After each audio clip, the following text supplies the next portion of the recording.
welcome to Book Witches with the B, episode 9 of A Court of Thorns and Roses, our last episode for this book. Woo! Oh, oh. We're going to talk about chapters 41 through 46 of A Court of Thorns and Roses. If you're not a listener, we're in the same room. It's tremendous. If you can't tell by the sheer amount of energy that's happening. The giddiness is bouncing off of the walls. I love this book. Mm-hmm. I am glad it's coming to an end. Me too. It's going to open the world up. It is going to open the world up. I'm ready to move on a little bit. Yes. Which we learn a lot more in the last 100 pages of this novel. We really do. Fun fact, that's a running theme of Sarah J. Maas novels. The last 100 pages of all of her books are absolutely insane. Always, yeah. It's the first 100 pages and the last 100 pages. It's shit. The middle is nice. You get into a book and you're what is happening? Specifically Crescent City, which is another series of course is definitely that way. But the last 10 chapters, what is happening? It was so mundane. This one is a little bit larger of a chunk, I would say, just because the moment we get into the mountain, you're what is going on? I also just paused mildly. I want us to appreciate the sign. Yeah, the sign, in case you can't read it, because or you're an audio listener. Yes. It says, "Our book club can drink your book club under the table." Which is accurate. It's accurate because our book club, when we were in a book club, met at a bar. In a bar, yeah. Mm-hmm. It was mostly beer. It was great. It was a brewery. It was a brewery. A brewery with bar. Yeah. All right, are you ready for our chapter recap? Yes, we can probably get in there. Chapter recap! Ow, ow! I don't know why I keep saying that today. Oh, ow! I make most of those noises. It's fine.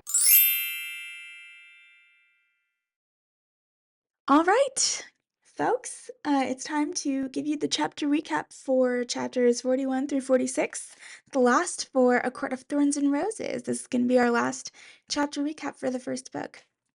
So, chapter 41 opens with Farah in her cell. She's kind of mulling over the riddle, and she gives up on it. The third task is looming. She's almost through anyways, and she just doesn't think that she's going to figure it out. That night, walking with the two female servants to get dressed for the night's festivities, they hear the adder approach. They hide. The females have some sort of shadowy power, and they hide behind a banister.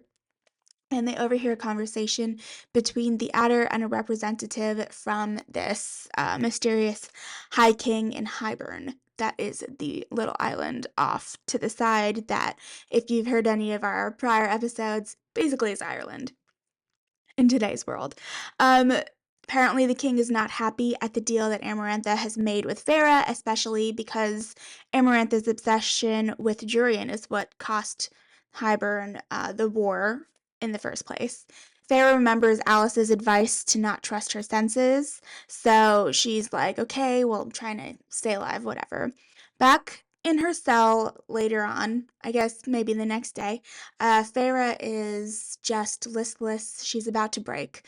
She's completely lost hope in anything. She feels like she's just gonna die. She's basically given up, and all of a sudden she hears this strange, beautiful music coming into her cell, or maybe into her mind, and she sees flowers and trees and clouds and colors and a beautiful castle in the sky, and it kind of brings hope back to her, and she silently thanks Tamlin for she thinks he must have somehow sent her this music.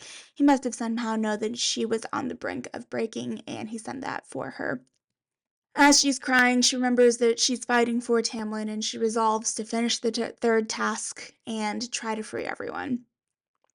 While she's mulling this over, she also stares at the eye on her palm. It's sort of become this, I guess, companion or whatever to her. She knows that Rhys can hear her through it, so she's kind of staring it over. And that's the end of chapter 41. Chapter 42, we have the night before the final task. There's, of course, festivities happening. At the party, Tamlin approaches Farah and is kind of standing next to her and staring straight ahead and not really looking at her. But his fingers brush hers and he walks away, kind of being follow me. This is big because Tamlin hasn't looked at her, let alone touched her, for the entire time she's been under the mountain. She follows Tamlin into a dark room off the side of the hall, and they begin kissing and kind of like tearing at each other's clothes. All of a sudden, Rizan appears, and you basically like, "Are you kidding me? What are you doing?" He's like, Amaranth is not going to be very happy about this. This is really stupid, basically. And Tamlin storms out. Rhysand magics away the paint from Feyre's body from Tamlin's clothes before he storms out so that it doesn't look like anything happened between them. And Tamlin does tell Feyre that he loves her before he leaves. Feyre is like, Rhysand, Rhys, why are you so interested in the situation? Like, what is it to you? And Rosanna is just so visibly angry. His wings come out almost like he can't control himself, similar to how Tamlin's beast form comes out when he can't control himself.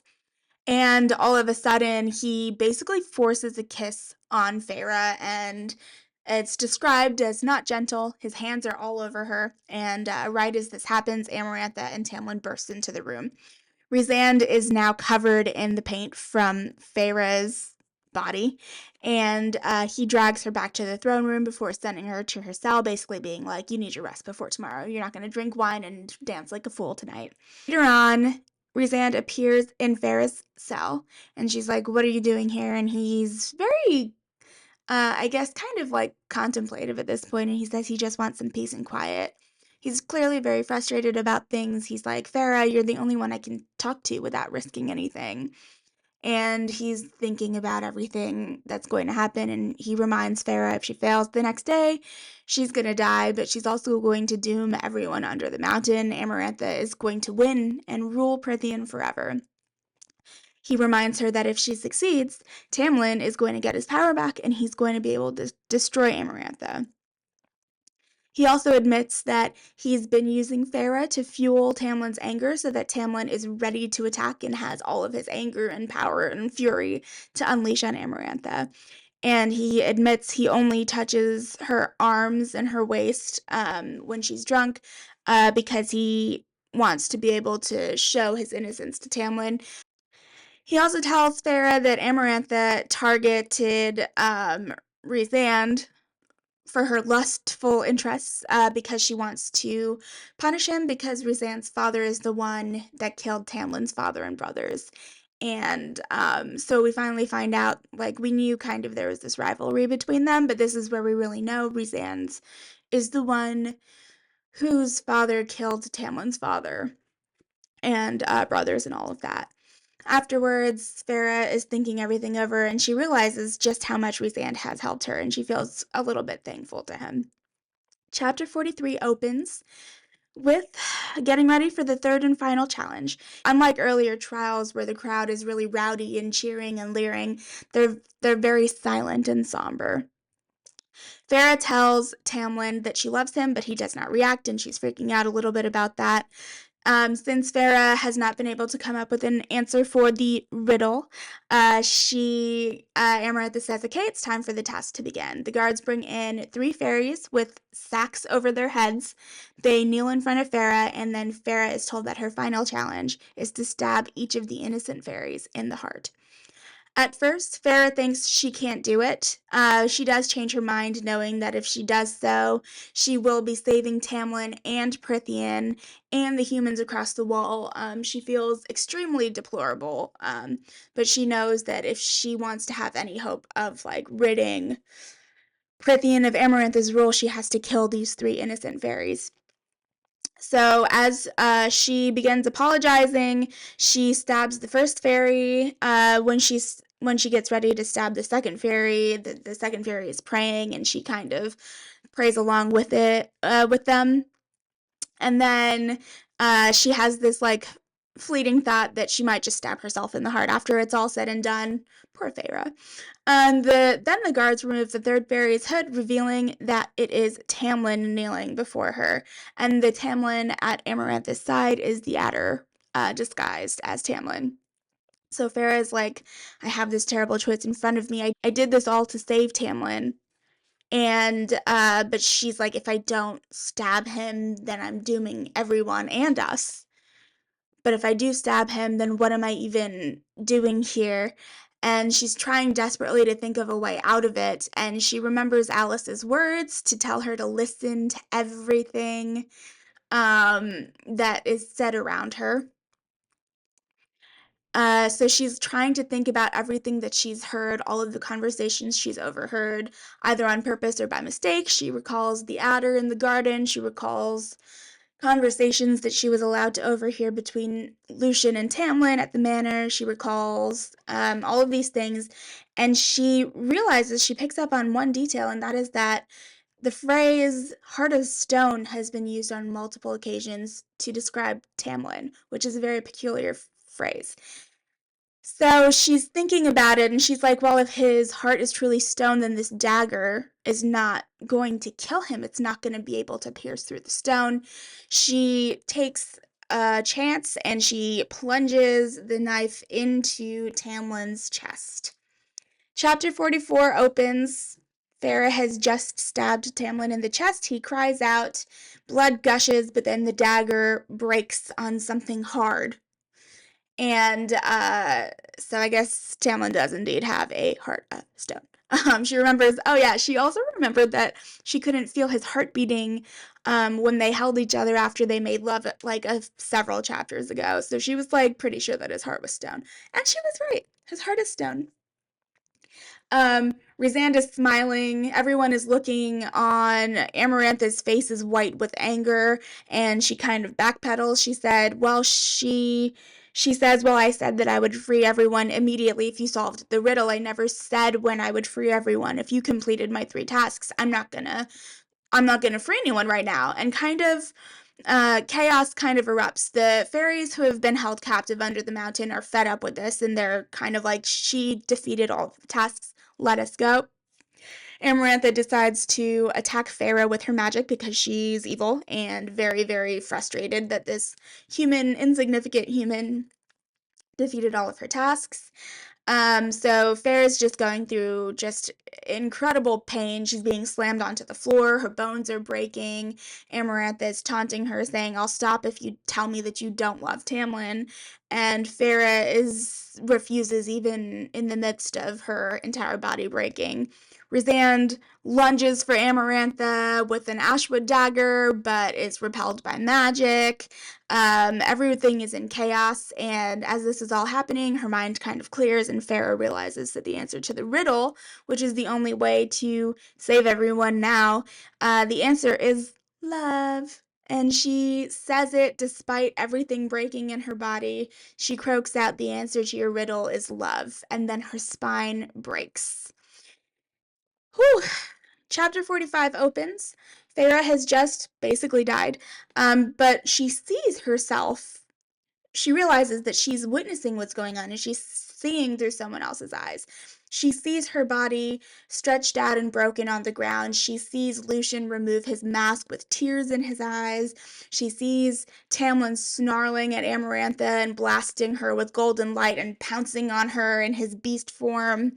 And he's like, kind of like, he's clearly got his power back. He's grabbing her and like shoving her against the wall.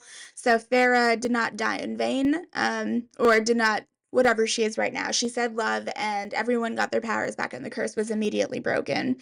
She's watching this from this like out of body experience. The adder and the guards are trying to help Amarantha, but the other fairies in High Fae from the crowd are stopping them. Lucian tosses a sword to Tamlin, and Tamlin rips out Amarantha's throat and stabs her through the head.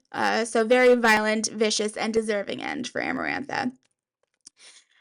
Farah realizes that she's watching everything through Rhysand's eyes, and she thinks it must be because of that bargain that she made. A part of her is linked to Rhysand.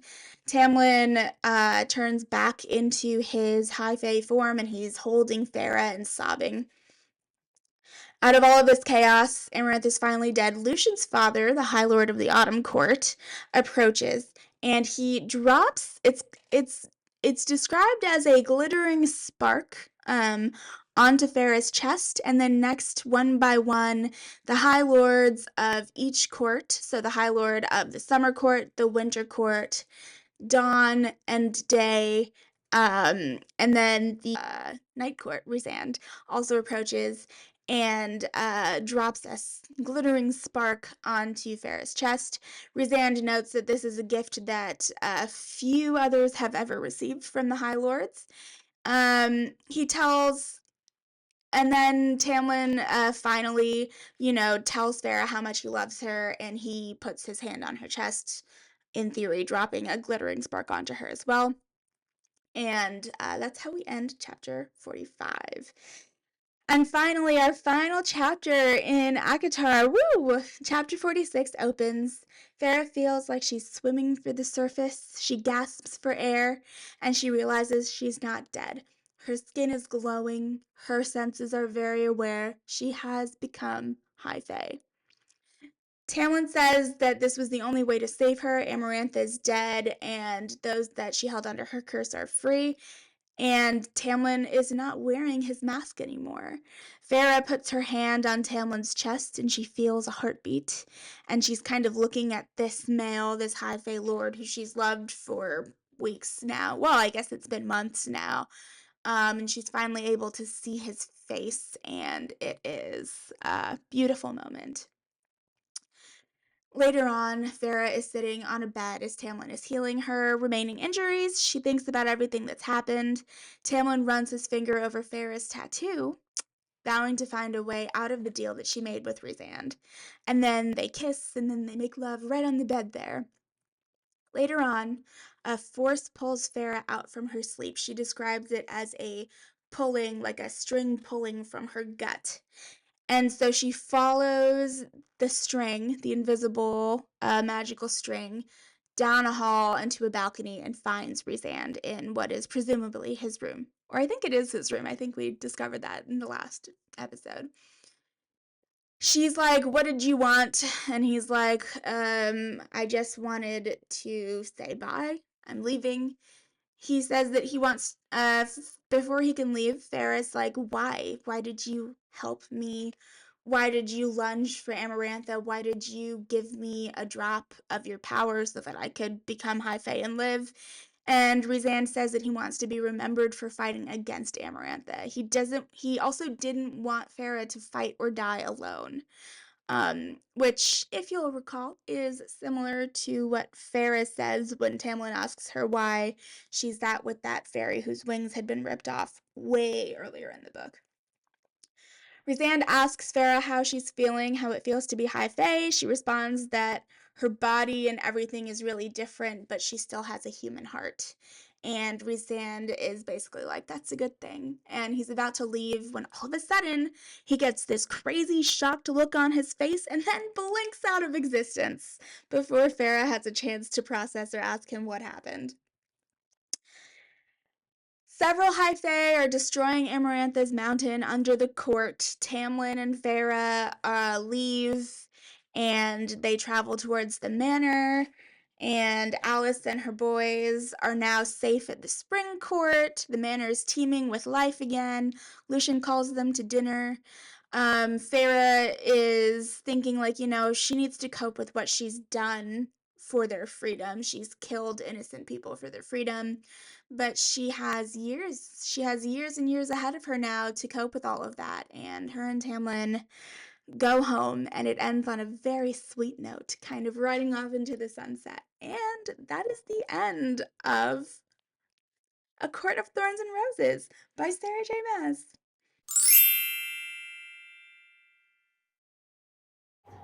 That was our chapter recap. Welcome back, everybody. I think we also realized that we did not say our names in the beginning. We were too excited. I do feel like our voices are distinctive, but there was a podcast that I listened to that did have two female co-hosts that it probably took me 3 years to get their voices memorized. 3 years is probably an exaggeration. It took me a long time. But it did help when they said their names. So, my name is Colleen. And I'm Orja. So there you go. This is our podcast. You can assign it. Okay. So, section superlatives. Yes. Drama queen of the segment, right? Let's skip to most ridiculous thing to happen in this segment, that Farrah couldn't figure out the riddle, which the answer to the riddle was love. But she figured out Heart of Stone. Because I didn't. I didn't. I didn't either. I had no clue. Although I did go back, like I was reading it on the plane last night and I highlighted a bunch of things. Things I missed the first several times I read this series. She never felt Tamlin's heartbeat until after the curse was broken. That probably had to feel weird. Yeah. But again, I think a lot of the reasons that some of this she got away with it, or like I guess Tamlin maybe got away with it, or I guess Miranda Tamlin didn't necessarily care, was because she didn't know what Fae were like. Yeah. Like they were so vastly different. Mm-hmm. No, I agree. But yeah, that's my most ridiculous thing to happen in this chapter. It's just like she somehow understood the Heart of Stone thing. That's fair. Honorable mention, Farrah dies and becomes High Fae. Her becoming High Fae, I don't feel like that's ridiculous. I would say it's Crazy. dramatic. It is, yeah, it's There crazy. we go. I didn't think it was ridiculous. I was not expected. I will say the last, like, from the Heart of Stone on, Wild ride. was not, like, lost is not the right word, but I was like, what is happening? Yeah. I was just like, this is not what I expected. I tend to kind of like gloss over action heavy scenes in books because I'm there for interpersonal connection. yeah. Yeah. And that whole last scene, as soon as she stabs Tamlin, all the way until her neck snaps, is just this like blur of. I think it's supposed to feel that way. Yeah. Who was drama queen of the section? This whole section is just dramatic. I mean, I feel like Amarantha, because she just lost herself when the whole, like, she figured out the Tamlin thing. Yeah. I understand that she probably didn't think that she would figure it out, but I also, like, she should have took that in as, like, I don't know, Amarantha is just a drama queen. She is. I also always want to say Tamlin. I also always want to say Tamlin. But I feel like his reactions in this situation were very reasonable. Reasonable and normal. Yes. I would say. So I would agree. I don't know. I think this section, maybe nobody truly, because this whole section is just so wild. You're right. That it's kind of hard to assign, like, no one was dramatic. The section was dramatic, but it was like a drama, like it was supposed to be. Yeah. Although, What about Reese being really weird? Right at the end of yeah. the shit. Maybe it's Rhysand. Maybe it's Rhysand. Rhysand is the drama queen. That whole, I don't know what's happening there. Yeah. But him just like, Pacing out. Is he afraid of eye contact? Like he truly just made eye contact with this person after they had like this weird heart to heart. Yeah. Weird something, but kind of for like their relationship. Like there's definitely something. There's something there. I mean, Yeah. She went to him. She we did. think it's because of the tattoo in her left hand. Yeah, that bond. Bond bargain. She calls it a bond. I think she calls it a bond. Yeah. But yeah, they have that whole thing. He has like, I know this is good. It's a sign in a good direction for our infamous morally gray, morally ambiguous character. Yes. That he is like, I wanted to be remembered for fighting for what's right. But he kind of says it really dramatically. One more point for why he's drama queen of the segment. Yes. Because the night before the last trial, he like shows up in her cell and is like, I just want to be alone. He's like, I just want some peace and quiet. And it's like, dude, go somewhere else. This woman hates you. So that's our drama queen and our craziest thing to happen. Mm-hmm. Let's move to our deep dive discussion. All right, deep dive discussion. So what I was going to say, I think there were a bunch of really interesting points in this segment of chapters that I think that we need to talk about. We have to talk about, there's that point where Farrah basically is like about to break. She's about to lose all hope. And then she gets this music that Tamlin somehow sends down to her. Mm-hmm. And she sees like a beautiful like palace in the clouds and color and magic and all of this stuff. Which we don't know what that palace. Yeah, what is the palace? And also like how she says that it comes to her through the vents in the ceiling. But how? I don't know. There's definitely some sort of like lyrical thing. I do think music is definitely very uplifting. Yes. And can definitely help in those situations. We don't really get an explanation. No. There's no explanation and no one mentions anything about it. We also don't really see Feyre or Tamlin talk Yeah. at all at the end of this book. I know. Like even after they literally all they say is later. Like, after she's like, hi Faye. Yeah. She talks to Reese More. than Tamlin, which, like, I understand there's probably more that needs to be said. They can address it later. What's around the mountain? I'm not. Yeah, I think she's just like shutting all of her trauma out because she She's done. She's done. Yeah. She's ready to move out of the mountain, but like trying to figure out the best way. So the music was one thing. I really wanted to talk about the making out scene because Lord help us all. Even there's spoilers that are involved with this. I've read this a few times. Mm-hmm. The first time, I will say, I was like, oh, cute. It was more of like a he does care about her. Yes. Kind of moment. Mm-hmm. And to be clear, we're talking about there's a party. It's like the night before the third trial. There's a party. Tamlin finds a moment to whisk Farah away. Mm-hmm. And I understand that they have all resigned themselves to being there, but he chooses his moment to whisk away Farah unnoticed, to go into a dark room and make out with her. So I think my thought process is why not both? Right. Like, why not try to help her get out? Like, you can kiss her, make out with her, and be like, you gotta go. Yeah, right? And then Rhysand finds them, interrupts them. Farah at this point is like smudged with all of her body paint, and he cleans the paint off of Tamlin with magic, and tells Tamlin to go away, and then looks at the door like he knows someone's coming, and then just forces a kiss, like he forcefully makes out with Farah against her will without her consent, which is it's so bad. This is the part where a lot of people struggle. Sorry, trigger warning. I'll put that in. That is a little bit of a trigger warning. Yeah. Definitely here. This was the part of the book that I really struggled with. Mm-hmm. I'm a big consent girly, as everyone should be. I feel like maybe I'm more. I think there's levels to it. Like some people maybe who haven't had their boundaries crossed in a similar way wouldn't understand why it's so concerning. Yes. I ask almost everyone if I can hug them before I just hug them. Like, I go to that level, just especially because I don't feel like everyone always gets asked that, and I think a lot of people, particularly with hugging, get forced. It's a whole thing.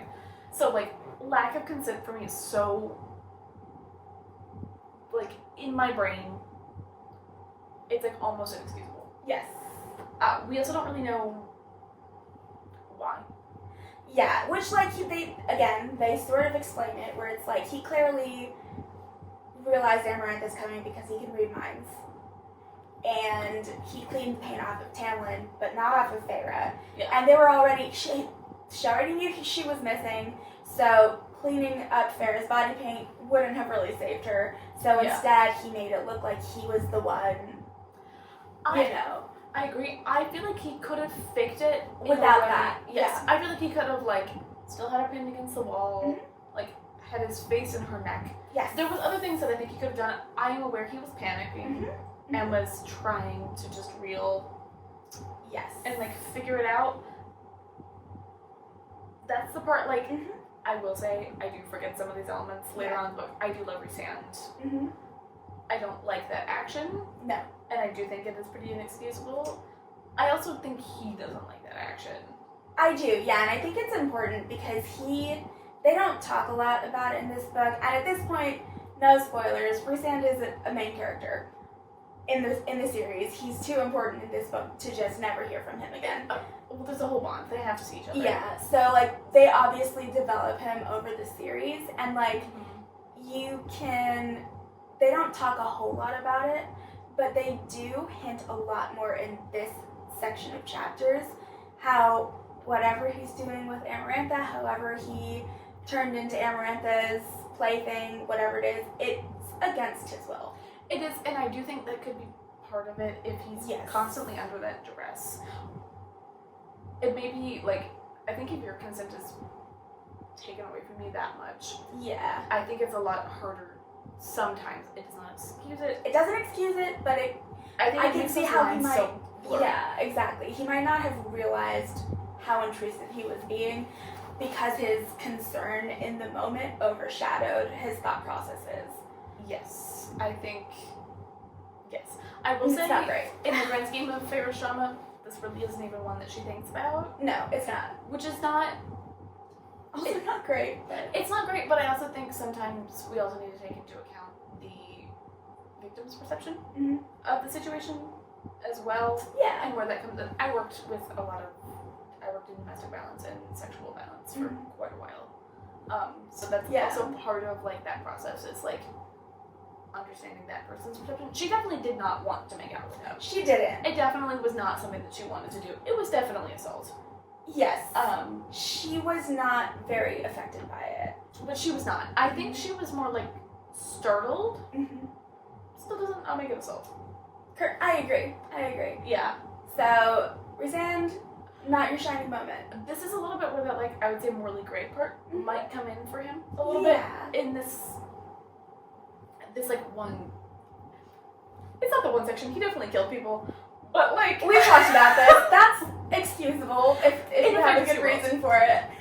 In a fantasy world. Which I guess is... I don't know. Which I think is where, for a lot of people, where this, like, consent element comes in as well. Yeah. It does get an explanation. It's not my favorite explanation. I understand it, and I understand the thought process, and we can go over it in the next book. Yeah. It I think we'll makes have a lot of unpacking in the next book. It makes it make more sense. If there was a part in the book that I think could have been taken out, or like maybe reworked differently, maybe not taken out because I do think it's really important between Feyre and Tamlin's character development and their relational development. I think it could have just been done a little bit differently. That would be this is probably like my most major critique for this book. This whole making out instead of helping her leave. Well, it's like the making out instead of helping her leave. I actually think that's kind of a pivotal moment, which I can read a little bit more about it later. This is not spoilers, but kind of. I think we're not surprised by that. No, I don't think we're surprised by that. Like, but I think, like the Rhysand, like making out with her forcefully. I think you can fake make out with somebody. You can fake it. You can. You can do it in a way that like isn't as much physical contact. And I think maybe if I was Sarah J. Maas, I would have maybe tried to write it that way. Yeah. That way instead of the way she did it. It is not the worst thing in the world. It's not the most graphic. Yeah. It's very short and quick. It is. But it's just very uncomfortable and like I don't know if there's trigger warnings. I don't think they have trigger warnings in this at the beginning of this book. They do not. And they definitely should because there's some content in the book that's like I would have liked to have known how violent it is. Yeah, before I got into it. So there's that, and then also we're not letting Tamlin slide. We're not. Tamlin. We're focusing on Rhysand because basically both of them. They failed Feyre in this moment. They did. Again, they are both under duress. Yeah. Which I think, if we're really gonna hop on that train, I think a lot of people forgive Rhysand faster than they give Tamlin for this situation. They do, and I don't think that's correct. I don't either. I think if you can forgive one, you can forgive the other. Exactly. Especially because Feyre was as into the whole making out with Tamlin as Tamlin was. Truly, the first time I read it, I was like, yeah, go get it. Yeah. Like, you're gonna die anyway. So, like, I kind of understand, like, that thought process, and my favorite was just like, yeah, absolutely. Like, I'm gonna die. This is the last time he's finally here. Or, like, I was like, yeah, get your thing. Do your thing. Agreed. So, I think if we have to forgive one, we have to forgive the other. I agree. I don't really want to forgive either. Maybe we don't have to forgive either. We can be mad at them about both, but we can still move forward with the characters. Yes. I'm gonna say let's be mad. Yeah, they basically both acted like a-hole alpha males. They did, and they're old. They should be past this. They're so old. They've had centuries. Which Rhysand's older than Tamlin. I didn't even know that by now. He's like significantly older. Yeah, he fought in that 500-year-old war. Which Tamlin did too. I think Tamlin said he didn't fight in that. He was in his father's war bands. Got you, but he didn't fight in that war. Yeah. Rhys is old as dirt. Yeah. This man should be more. This man should be more of a man and less of a child. I think. That's a recurring theme. Man, am I right? Hey. I highlighted a bunch of stuff, but I highlighted it on my Kindle on my phone, so I can't access it anymore. But in one of our previous episodes, we talked about how Feyre is very, like, forgotten gods. I don't know if she curses, she says, like, mortal words and stuff. Yeah. And we were talking about wanting to know the point in time where she kind of switches to Fae lore and cursing and all of that. And It is in the third trial where she's talking about. It's either in the third trial or right before the third trial. She literally thinks, I guess, something like, this is what the Eddies of the Cauldron have in store for me. It's so interesting because it's right before she becomes. Yeah, before she becomes Fae. So it makes there's definitely a lot of like prophecy type things, but like, and I think this is kind of the beginning of where we get some of that. Yeah. Like I'm a big fan of a predestiny situation. A lot of people that bugs them. I love it. I do too. That's why I also love like soulmate.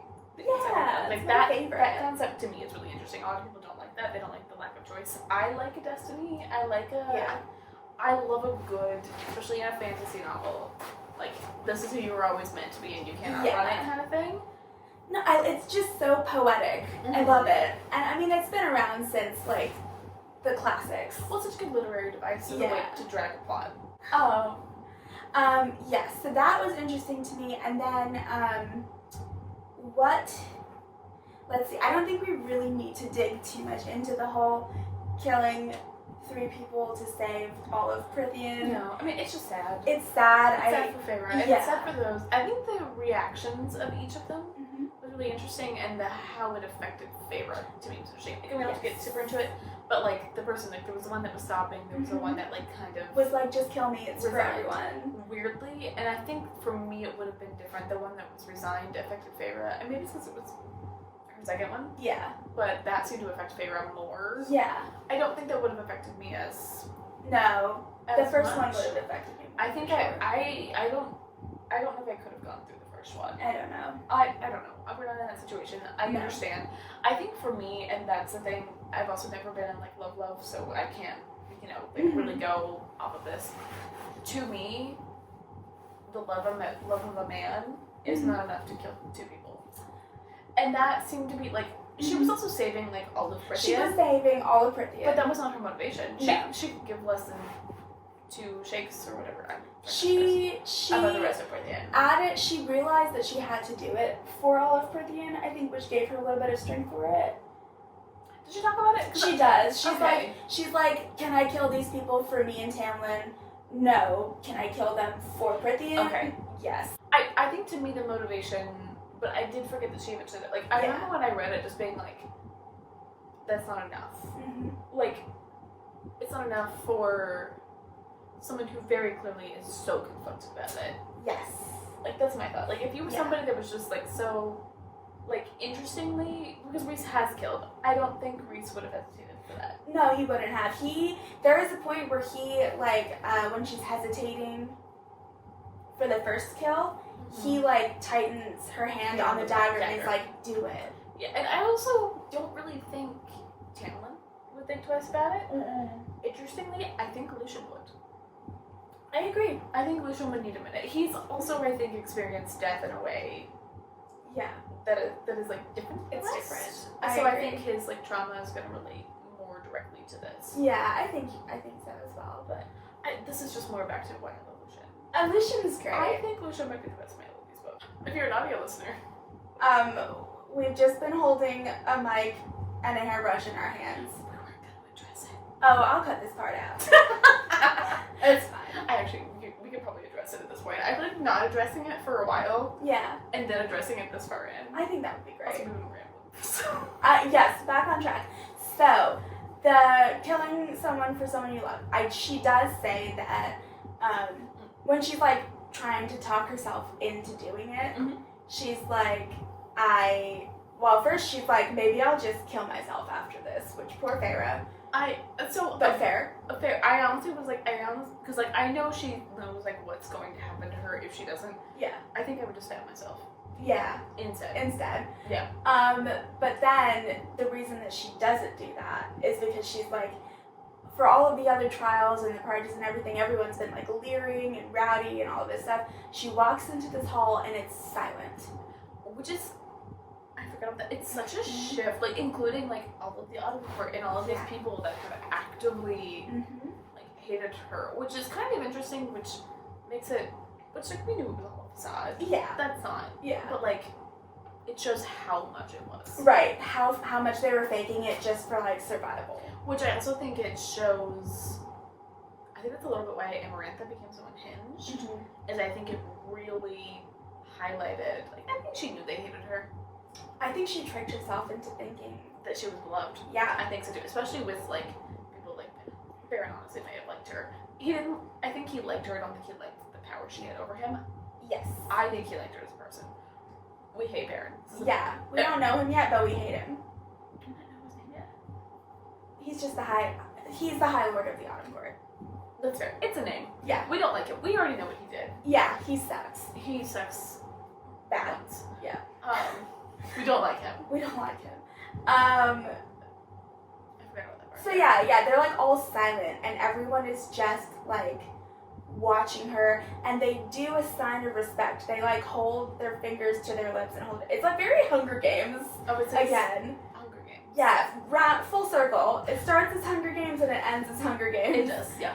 So they all like give her like a sign of respect, and they're like essentially like, thank you for giving up your life for us. Like, we've seen you do this. And so I think at that point in time, she's like, everyone here is trapped. And she's like, I have to do this for them. Like, she's at that point where she's like, I'm gonna die either way, I'm pretty sure. So I need to do this to free everyone. So, I do have, like, maybe a question for you. Yeah. I have a question for you. So, there's definitely this seemingly, there's this, like, kind of running theme that, like, they're like, well, this is our last chance to get out. I also thought that was the same thing with Tamlin, and then this Feyre opportunity came. And then with Feyre, they're like, oh, this is definitely our last opportunity. If Feyre would have died, or if she would have killed herself and not finished the trials, do you really think this would have been the last time that some sort of, like, freedom was, like, dangled in front of their face? No. I think it's the last time that Amarantha would have dangled freedom in front of their faces. Really? Because I don't think so. You don't? I disagree with that, but I'll let you. Wow. I will say I was why. gonna say, I do think that they would have figured out her weaknesses and made a plan based upon that and figured out how to overthrow her. I think they were being lazy for 49 years because they were just waiting for Tamlin to do it. Okay. And then it became real to them for the 3 months under the mountain that they were relying on a human girl to save them, and they were like, we need to... Probably snapped into place. Yeah, they're like, fair. we need to figure something out. It's fair. So I think that they would have managed to, but go on. Oh, so my thought is, with people like Amarantha, I was going to say women, but in general, people like Amarantha, they like the control, and they like to toy with people. That's entertaining for them. So I think that would have happened, and then she would have, like, let them believe that there was no hope for a little while, and then I think she would have dangled it in front of them again. Interesting. I think because both of these tasks she truly thought were impossible. She truly did not think that, one, that, like, Tamlin would even want to pursue a human woman, which I don't think he really did. That's a whole other sidebar. That's a whole other thing. Or that, like, a human woman could ever love. Yes. She truly did not think that a human She woman did not think it was possible. could ever love a Fae man, and I also don't think that she ever thought that Feyre would survive past the first trial. Agreed. I think that's why the second and third trials are, like, kind of weak. Yeah. It's because she truly did not think, like, we went from the worm to the rest of them. I Yeah. truly think she was like, oh, she's not going to survive, and then she had to scramble. I agree. So I think she would have kept, like, taunting. I think her next victim would have been Lucian. She seems to have this, like, weird She has a weird fascination. thing with him. Partially probably because of attachment to Tamlin. But I think she would have kept dangling, because, like, that's kind of what cults do, is they dangle this hope in front of them. She's a cult leader, essentially. Yeah. They dangle this hope to keep control, because, like, they're docile, Yeah. while that hope is in front of them. So I think it's Interesting. less of them being lazy and more that she understands how to manipulate people, Mm-hmm. and that by, like, well, why would you worry about trying to escape when there's an escape route Right. available to you? Like, you need to help this person. Like, you not Mm-hmm. actively fighting against me Yeah. is helping this person. Yeah, that's true. I think she That's just true. is a really master, which she is. She is, She's a yeah. master manipulator. She is, and then when she realizes, I definitely think that makes more sense. She manipulated herself. She truly thought that these people loved her, and then she found out that they all, in fact, want her to die and hate Cult her. leader. Completely loses it. She's a cult leader. Yeah. She truly lived in her own fantasy enough. Especially because I think, like, through these trials, I think she maybe didn't convince herself as much until these trials. And then she was like, oh my gosh, Yeah, They everyone loves this. They love these performances. Like, maybe they're finally on my side. Yeah. Like, they finally get it. Like, they're in the know. That. They get it, and then when that last one comes around, she has this realization that, like, oh, yeah, they don't get it the way that I thought they get it. I love that. That's amazing. And so she's, like, having that, like, what's up? If you do any, like, cult studies, so, like, similar to Jim Jones, like, his whole guy. I have a very morbid curiosity, but I don't delve too deep. That is very, that one is very sad, but he definitely, like, devolves after, but again, it's similar. Takes them from their original place of origin, takes them to a remote, isolated place, which is what cults do. Eventually it just breaks down. There's just not a way to do it. And then definitely, like, similar to how sadly that massacre happened in the Jonestown situation. Right. I think that's who Jim said the whole, the drinking the Kool-Aid, that's where that phrase comes from. But, like, I think that's kind of, that was that moment for Amarantha. Yeah, I think this was the moment where she was like, they're gonna drink Kool-Aid. That makes sense. I think it actually would have been a lot worse for them if Feyre wouldn't have for a little while. I think eventually she would have been like, oh, like, come back to me, and, like, kind of, like, brought the ones that survived back into the fold, and then they had the whole survivors guild thing, and that would have been a whole thing. I think that was kind of a little bit in her plan. Yeah. I think it wasn't. I think eventually that's where she would have gotten to, but very interesting. Anyway, from, like, a cult policy side. Okay, so sorry. That's great. I feel like I'm just, like, trying to move through all of the thoughts in my head. Valid. Then we get a lot of, like, weird tidbits. So we have the Adder is talking to a representative from Hybern. Which is interesting that the Adder is talking to them and not Amarantha. Right? And he's, like, speaking on her behalf, and there's not much to talk about because we just have no context. All we know is that in the next, like, as we go on in the series, clearly Hybern is the next big bad. The big bad. Yeah. Which is just Ireland. I'm not letting that go. It's unfortunate for Ireland. Ireland rocks. I love Ireland. We love you. Yeah, we love Nicola you. Coughlin. You're not Hybern. You are, in fact, not. But it's like it reminds me a little bit of how I know we keep bringing up the Vampire Diaries. It reminds It's such a good parallel for It's these so novels. good. It's so good. It's so good. It reminds me a little bit of how, like, while they're still fighting the big bad of the season, but about, like, 3/4 of the way in, someone will mention some bizarre theory like Silas, or, like, the originals with Catherine being like, you need me in, like, episode or season, I think it's season 2. She's like, yeah, need me. They don't. Catherine sucks. I love her. She's my favorite villain. She's the most complex villain. She's so good. She's a great, incredibly written villain. She's a good villain. Also, I think she's Nina Dobrik's best acting. Yes. I so love good. Nina, if you're Nina. watching, we know you're watching. You and Shaun White, we love you. We love you. I actually do love you both. So much. Significantly. If we know you're watching, please play a villain. You are you are so good. You were great. You were great as Elena. No, amazing acting as Elena. The ability to pull off two so different characters is incredible. Incredible. But I loved you as Catherine. You were so good as Catherine. You were such a good villain. I think you should play like a sassy villain. Yes. Maybe also the Fast and Furious franchise that I'm always going to bring back. You should, yeah. I actually Vampire Diaries and Fast and Furious are like our most.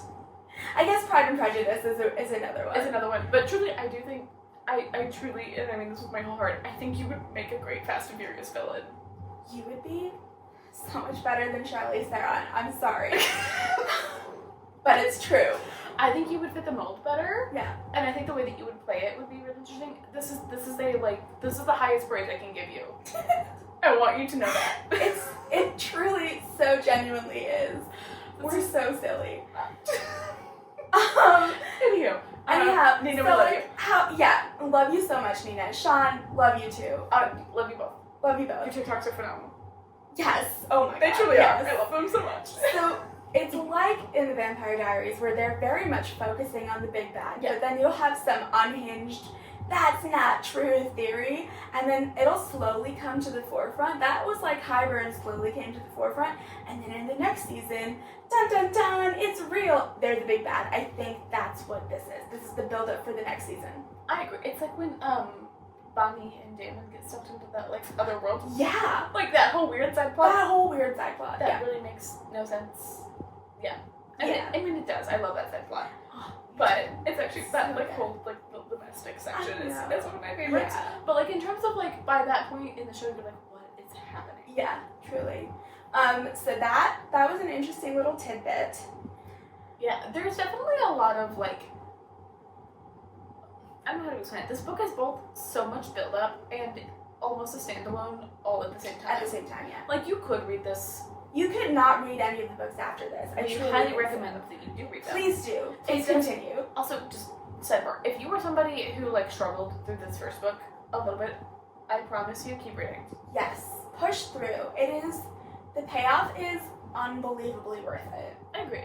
Like the second one is so good. Second and third one are both phenomenal. And the fourth, the fifth one's fine. The novella, I forget Yeah. exists. The novella, novella is good for what it is. Yeah. Silver Flames, the fifth one, technically, love that book so much. It's so good. That's one of the ones that I haven't fully reread, I think, since I read it the first time. It's a large novel. It's huge. I started it like That's what halfway. she said. I'm sorry. I'm keeping that in. My mom, lovely woman that she is, Yes. she was very excited that we actually started a podcast because I've been talking about I talk about doing a lot of stuff. We talked about starting this podcast for like 6 months before we actually did. A long time. And so she was so excited and she listened to the first episode and she was like, I like it, but I don't really understand it because, and then she was like, I was like, that's fine. And I didn't expect her to keep watching the episodes, honestly. And then she was like, I'm going to keep watching it. And then she was like, I got the book. And I was like, what? She was like, yeah, I got it from the library. And she read the whole book. She finished it like 2 weeks ago. Like, she went ahead of the podcast. She, like, couldn't stop reading it. Obviously, valid. Yeah. These books are wonderful. Yeah. And I was so surprised, but she was like, yeah, no, I've really been enjoying it. It's great. And then she, all of a sudden, 2 weeks later, was like, look what I have. And it was the second book, and I was like, oh, my God. And then I asked her, she must be past chapter 30 now. I asked her, like a couple of days ago, because she was on a trip with friends. I was like, hey, what chapter are you on? She's like, I'm on chapter 30. It's very different from the first book. I was like, I cannot wait to discuss this with you. It is very different, yeah. So my mom is also a avid listener. Hi, Mom. Love you. As far as I know, she's not read the books. But she likes the chapter recaps. She's like, I don't feel like I need to. That's amazing. She's like, I understand what you guys are talking about. She's like, it's really nice. I love the recaps. Like, that was like the first thing she said after our first episode. She's like, I love the recaps. That's amazing. It's so handy. Thank you. Yeah, thanks, Mom. Let's see. Rhysand just absolutely losing it at the end and trying to kill Amarantha over and over again while she still holds all of their power. Really interesting. Very interesting. I think he just snapped. He was like so close. She defeated the trials. Like, she did it. And he's like, I cannot be in this position anymore. I think he is very much about, like, I think there's some, we don't really know if he's a villain or not at this point in the novels. There's some villains that don't like it when people don't play by the rules. Mm-hmm. And I think at this point, some of it's his position. I also think there's an element of he's like, you didn't play by the rules. Yeah. Like, I think because of, like, the tattooing and things, bargains to him are so sacred and serious, and I think literal. Yes. I think he takes them incredibly literally. I think he's used to Fae. I don't, and, like, understands Fae bargains. Like, I think he probably saw that loophole that she was gonna try to pull, but I think that he was like, absolutely not. I'm done. Yeah. Like, I think he saw it to a degree, but I think, like, he probably didn't think that she was actually stupid enough to try it. Exactly. Or, like, that the magic would let her. We don't know a lot about his motivation. We don't. But him, like, snapping is really interesting. It wasn't necessarily surprising for me. I think his, like, maybe care for Feyre and his, like, it kind of seemed like he snapped when he saw her dead. I think so too. That was the snapping point that I thought was really interesting. That I was just like, oh, which I think we could kind of tell that he, like... Well, he likes her. In some way. Yeah. Like, the villain always has somebody that they like, kind of thing, and he seems to, like... He roots for her. He likes her pluckiness, you know, there seems to be, like, an element of that there. Yeah. Definitely. So, like... I mean, I think he had more reaction than Tamlin did. Tamlin was so focused on killing Amarantha. Yes. Which is fair, and Which is fair. I don't fault him for that at all. No. I almost feel like because he got his power back, and he was full beast form. Immediately. I don't think he realized what happened to Feyre. I think No. he was just like, I have it back, I must kill her. Well, I mean, in terms of like a primal protective element, which Yeah. I think Tamlin leans into maybe more than other characters, I don't disagree. He saw the threat, Yeah. neutralized it. I'm also intrigued what his beast form is like with his full power. Yeah. I don't think we ever really get that description. I don't know. Like, even in the other books, like, we never really get a fuller description of I it. don't think so. But I'm intrigued, because Yeah. I would assume it's more. I would assume so too. It does say that he's like, it's like golden light is emanating off of That's him. fair, maybe that's what's more. I don't know. Unless it's like the one power she was like, you can shift. That she like didn't, like, that was the granted power. She like left him maybe. a little bit. I don't know. But yeah, I do think like in that moment, he has been fuming for months over how they've been treating Farah. Mm-hmm. And he has just watched Amarantha torture her, and who is also now actively torturing her with like magic and stuff, and his only thought is must kill her. I think, which, I don't know if Lucian ever talks about it, but like I've heard people talk about, like, Lucian like saw his person die or whatever. Yeah. They do talk about like an audible snap Mm-hmm. on Feyre's body, like everyone in Everyone that heard room it. knew. Everyone heard the snap. Everyone heard her die, Yeah. essentially. And I think like that sound, like Rhysand seems more emotional than Tamlin Yes. is. I think Tamlin. He said drama queen. I think Tamlin is. Rhysand or Tamlin or both. Both. I'd say both. In different ways. I think Tamlin channels his, which, men, just a tidbit for you, anger is still an emotion. It sure is. Because men would say they're emotionless, but anger still exists. Yeah, anger is an emotion. We know this because in Vampire Diaries, when you're trying to get a vampire to turn their humanity back on, anger is one of the emotions that's the first step to feeling something. It's true. Also, I didn't mean that condescendingly, but this is just a tidbit that I do think sometimes men I'm just kidding. don't recognize anger as an emotion. But, like, I think Tamlin channels his emotions Yes, as anger. I think so too. And I think Rhysand does in a different way. His is more like, it's that like reserved, It's fury. yes. His is fury, Tamlin is anger. Rage. Rage. Yeah. Yes. Fury, I think, is, like, more... Consuming isn't the right word. It's like It's a the gut-wrenching. deep depths of a cavernous abyss. It's And rage is it's like a whirlwind. I feel like Tamlin felt like he had something to still fight for. Yeah. Rhysand struck me as somebody who had nothing to fight for. Yes. And then I mean it does make sense afterwards where he's like, I just wanted to be remembered for the things that I did for the right reason. Yeah, and I do think near the end, outside of that one scene that we talked in depth, I do think he redeemed himself in a lot of ways. Yes. I do think it was very clear he was scheming as a way to get out from whatever Mhm. situation he was in, which does not seem... It does not seem consensual at all. No, well, I can't imagine, like, I feel like everyone else had a little bit of distance from it. Yeah. He was seemingly forced, Yeah. I would say so, by, like, his visceral reaction of wanting to leave. Yeah. Forced to be an active participant.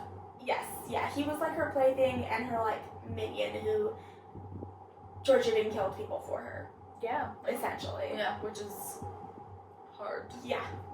to process and deal. Mhm. Yeah. And then we don't get a lot of the other High Lords in this ending scene, Yeah, we got, no. but they all give their power and turn Feyre into a High Fae, which is like the implications of that. Reese says something about for what she's done, we'll give her a gift that has been bestowed upon few others or something like that, which means it has happened before. Very curious about that. I wasn't curious about that. But the fact that it's just so wild. And then like again with the so the cauldron is creation in this world. It describes her as like everything's black and then she's swimming through dark waters to the surface. until she's swimming in like golden champagne and then she's awake. Yeah. And for me, that was a very like strong connection to like the one and only time she does like a fae, she thinks about fae lures when she's like the eddies of the cauldron, and then she's swimming through the eddies of the cauldron back into life. Also, the fact that she's like can see all of, because like Yeah. again, this whole book, so the point of view thing changes in the next novel, Yeah. but like this whole book is from Feyre's point of view. Yeah, we're only seeing what she is seeing and experiencing. Yeah, which is kind of an interesting thought that like she's still kind of lingering Yeah. around. I remember that when I read it, so I was like, oh, that's a really interesting way Yeah. to like, she's not quite let it go, but she's close. She's close. There's a part of her through whatever bond magic with the tattoo that she's She's seeing through Rhysand's eyes. Yeah. Yeah. I also wonder, does he know that she's there? He doesn't address her Mm-hmm. if she does, but I feel like You think he would feel something? Maybe not. maybe not. I would be surprised if he didn't, just because I mean he can read minds. Right, his power. Yeah. That's his power, so I would Mhm. assume he's pretty well acquainted with his own. Mm-hmm. So I think he would notice if someone else was there. Yeah. But maybe not. It maybe depends on. He might not have expected it through that bond. Yeah. Yeah. Oh, I just had a thought of something that really struck me as well. This is like kind of, we're gonna switch to very lighthearted now. We should. So, It's hard to be lighthearted in this section. yeah, there's so much, just like, it's like tragedy. So much happens. It's crazy. We go from like a romance to Hunger Games Yeah. to just like a Shakespearean style Like, tragedy at the end. super duper, yeah. Yeah. So after Rhysand just like pieces out mid freak out, whatever that is about. I'd be like, not my circus, not my monkeys. Yeah, like whatever. And then her and Tamlin make love Oh, yeah. in Under the Mountain, which whatever, that's fine. And then they agree that now is not the time to talk about everything they've gone through. They're gonna do it later. We'll get to that in the next book. Woohoo. So they leave the mountain. This mountain's being sealed off. They walk back to the spring court. Farah is still getting used to her new body. She says that she feels stronger and like less tired and it's like all of that stuff. That'd be And then wild. I know, like her body is bigger than it was as a high fae. And she can smell and see and hear things that she couldn't before. So they get to the spring court and she sees, or rather she hears, two giggling shrieks, and then it's described as like two sparkling children run out from hiding at The last. children come back. They're Alice's children. Did you not get that till now? No, I never understood that. Like, I suspected it when we did a read-through just now. When we did this read through, Yes. I did not know it before I this didn't read-through. read. I just finished the book last night for That's this fair. read-through, so I just realized it. So when we were theorizing way back in that episode, like, Oh, I knew. are they actual children? Whose are they? Oh, I knew immediately they were Alice's. They're Alice's children. I knew because I had read this already. I did not realize that you didn't know that. I did not. It's a thing that like, I think like by the end. This of makes the- me very happy. It's finally something that I got. Yeah. Because this never happens. By the end of the book, I think every time I've read it before, by the end of the book, so much dark stuff happens. These that like I just sparkly little bright children. Forget. I do kind of forget that she actually gets. I didn't think she actually got back to the spring court until the second book. No, yeah, and so yeah, she gets back, and it's like, and then that brings me back to when Alice is like, oh, the children aren't here, they're elsewhere. Alice, that was a lie. They were there the entire time. I mean, they were kind of elsewhere. She couldn't see them.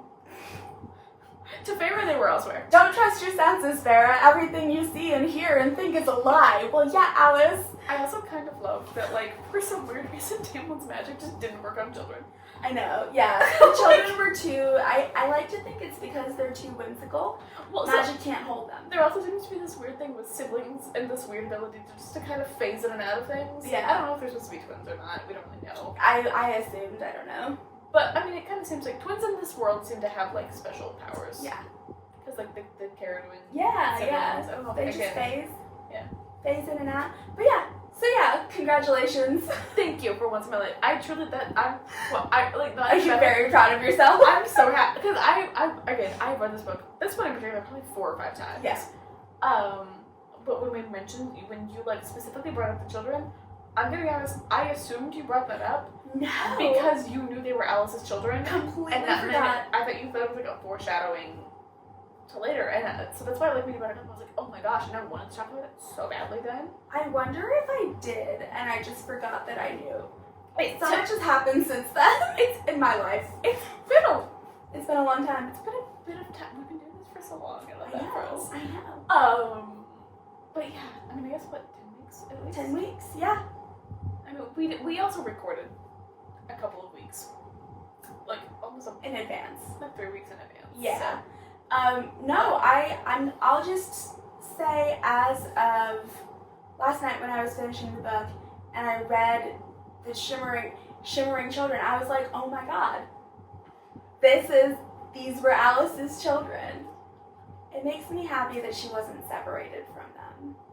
I think that was the part that I was intrigued by, because I was like, if she took them, I can't picture her leaving them anywhere. No. Like, if she took them and to, like, keep them. Mm-hmm. I honestly realized, never thought about it. Did not matter to me that much. I was too intrigued about the main story. I'm so sorry, Alice. That's fair. I was a little bit kind of like, I thought maybe they were at school Mm-hmm.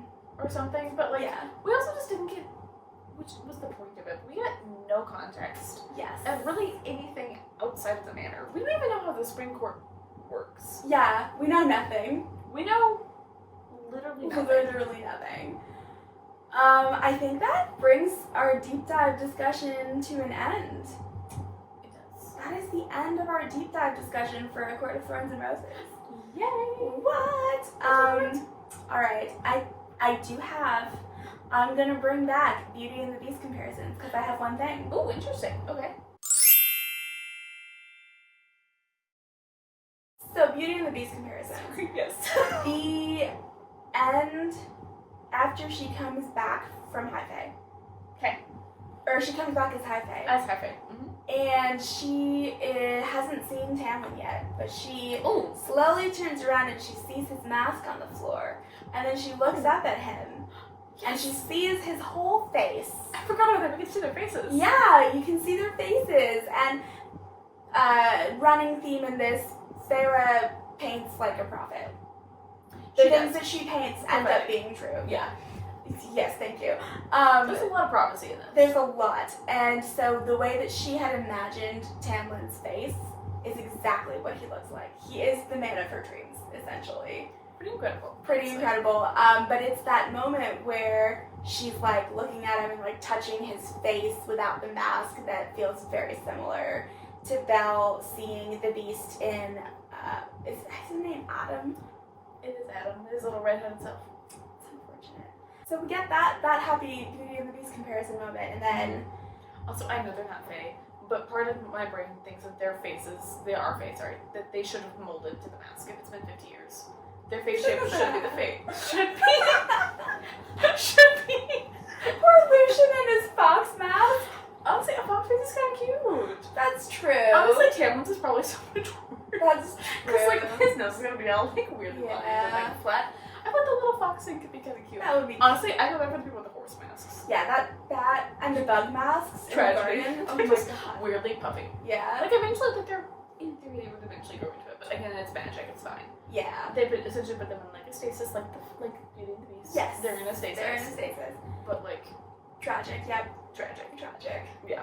I think that we have covered all of our other segments in our deep dive We discussion. tend to do that.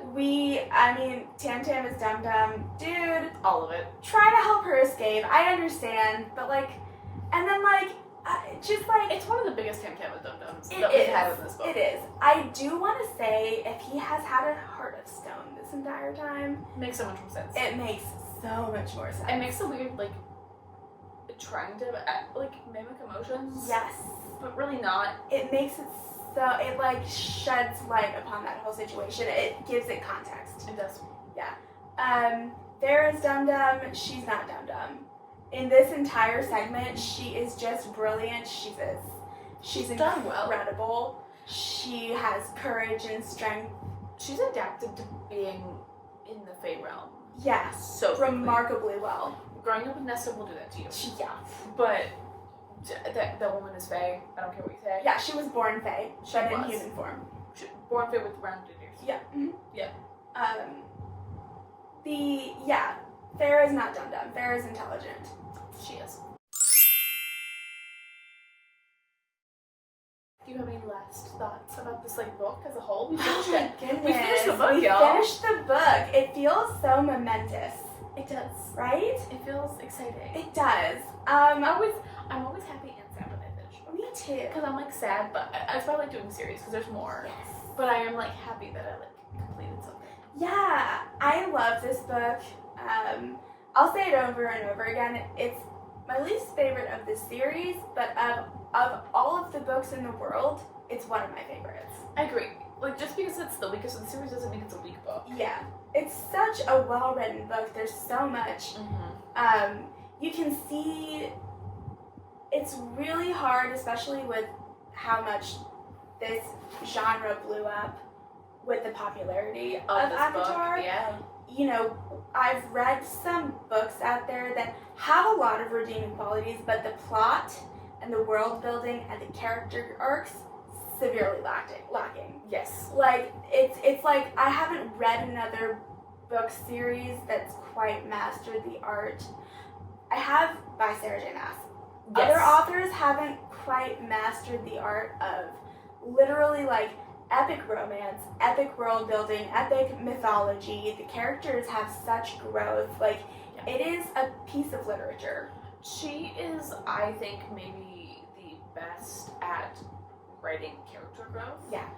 Across all of her novels. Yes. She has made me love characters that I've loathed. Yeah. Truly, she brings them through. Yeah. Such incredible arcs. Her And character. vice versa too. Yes, characters that I love. Yeah, she's destroyed them, and in a way that feels genuine. Yeah. It's a genuine, it makes sense. It's I totally understand Mm-hmm.